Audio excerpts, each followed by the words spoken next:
Welcome to everybody for joining us for the SEACT Interview Series. Today we do have Samuel Patterson, so I'm excited to have you here with us. Fresh haircut and all, so looking fantastic. So let's learn a little bit more about you then. I call you Samuel Patterson. Is Samuel good, or are you a Sam person? Just call me Sam. That's fine. Fantastic. All right, Sam. So let's do that. So tell us a little bit about who you are, who you work for, and tell us about your kind of day-to-day life. My name's Sam Patterson. I'm Director of Parking and Transportation at the University of Mississippi. I've been in university parking and transportation world for 20 plus years, and I can't imagine being anywhere else but a university. I love it. I love working with students, and it's fantastic. It's exciting. Yeah, we work with quite a few universities in our region, and so they're just, I think they groundbreaking a lot of times in what universities do. So I'm glad we have you at the forefront over there. On that end. It's what I love about working at universities too, especially from the transportation side, is you may get students and folks that have never been on a bicycle or a bus before, and then they try it, they see how easy it is, they don't have to get out in traffic. And, hearing those success stories are, to me, my why. I love that working at a university. And, when they get out into the real world and not just being at a university, learning these, I think really helps them think differently about how they use their car and how they commute back and forth to work, or even on personal things, going out or whatever else. Agree. So do you notice this then? Because what I like about the universities is the vastly different dynamic of your student audience, and then you have your staff and faculty people. And what I love about the students is, they'll just jump into anything. Like if you have scooters, they're going to jump onto scooters. Absolutely. Yeah, it's interesting. So even like mobile payment options, you put that out there, and students will be on it within a couple of weeks, whereas you'll get faculty and staff members that are saying it's difficult, or e-charging stations, things like that. It's fascinating. There's no doubt the different dynamics of those folks. And, you have students and you also have graduate students. So those kind of conversations are always fun. Absolutely. Well, we're in different states, but same world, it sounds like. Yep. So you said you began about 20 years ago. How did you get involved with TTM then?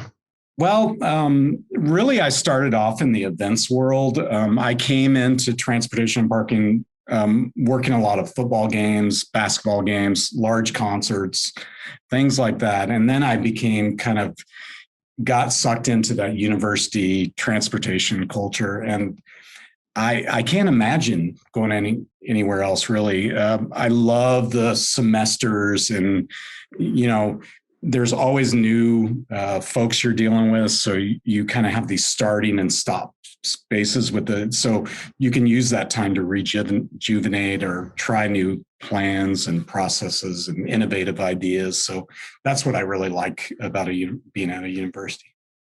I get that.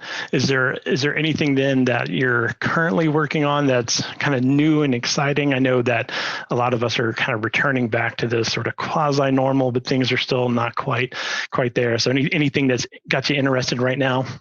Well, we during the pandemic, we had some engineering students that wanted to develop a homegrown e-bike share system on our campus. And I really enjoyed working with them. When they first met with us, they wanted to do things with parking and parking issues. And by having these conversations with them, they realized that the best way to go with this was a e-bike share system. And what I really liked about it, and I think for scale, we'll need some corporate backing from some of the other big companies down the line. But the fact that these students went on their own, did this as a senior design project, and have built this. It was so successful, they did a newspaper article about it. And then they also, they have a new set of students that are going to be taking it for the next year. Now, probably in the future, whether it's Ben,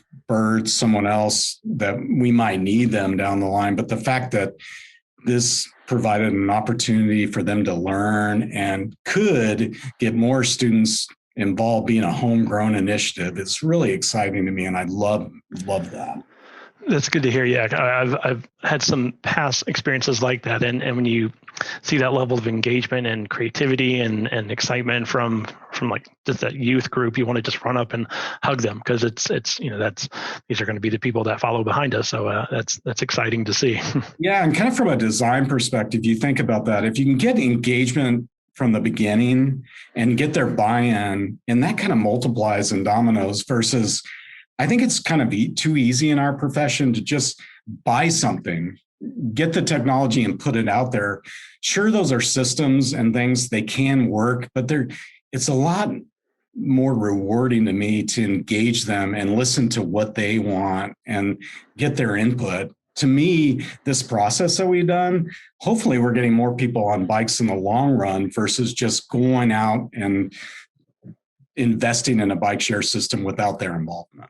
So it's cool. 100% agree. Yeah, I think if so much of what we do, if you can just get somebody to try it once, makes all the difference in the world. Try biking into work once, or just try cycling into whatever it is you for commute and transit and everything. All right, so we have a fun question. That's how we usually try to wrap this interview series up. And so, you're clearly on a trajectory. You're going to be the future SEACT president. There's no doubt. I don't know about that. So you have this fantastic persona. I think you're going to be a big deal here. Awesome. So we know that you're going to the ACT International Conference this year. So that's exciting to see. Depending on when people might watch this recording, it's in Orlando. So a little ways away, about a month away. So if somebody bumps into you at the ACT International Conference, what's a topic that you can jump right into? Is it sports? What's your go-to thing if somebody just runs into you and you're tired of talking about TDM and transportation? What's your topic? Gosh, I didn't think you'd go there, Paul, but I love ice hockey. I follow minor league hockey. I like a team out of Canada called the Brandon Wheat Kings. I follow the Colorado Eagles in minor league hockey. I'm a big Colorado Avalanche fan. Huge Maple Leafs fan. I listen to all the drama on Maple Leafs podcasts because they never get out of the first round. And in Toronto, it's such a big deal. So it would be really great if I found a Maple Leafs or NHL hockey fan that would come up to me at that opening day beach casual get together that wanted to talk hockey with me. I would love that. I love it. Well, you hear it here first. Then if you see Sam at this conference, run up to him, talk hockey, check him against the board, put him in his place. That's good to hear. That's fantastic. Now, I will say, working at the University of Mississippi, Ole Miss has an excellent club hockey team. So one of my goals, and I've already told some folks here at Ole Miss, is that if eventually Ole Miss would have a D1 hockey team, that would be amazing, and I would love that. That's good to hear. All right. Well, I'm looking forward to seeing you in person at the ACT International Conference, but I really appreciate your time today, Sam. It's good to talk to you. Thanks, Paul. See you all in Orlando. Take care.